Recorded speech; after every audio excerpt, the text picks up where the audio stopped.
fundamental, como acá indica, no poner las manos porque puede pegar un latigazo la hoja con la madera y la madera se nos viene hacia nosotros.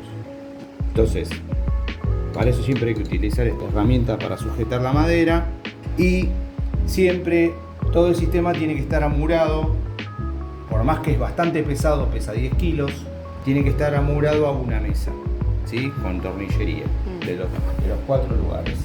Y para que esté todo bien, acá abajo tiene una tuerca contra tuerca, un tornillo con una contratuerca que hay que bajarlo. En este momento está más arriba, pero hay que bajarlo para que haga tope y esto no tenga ningún tipo de movimiento. Vamos a hacer una prueba de funcionamiento.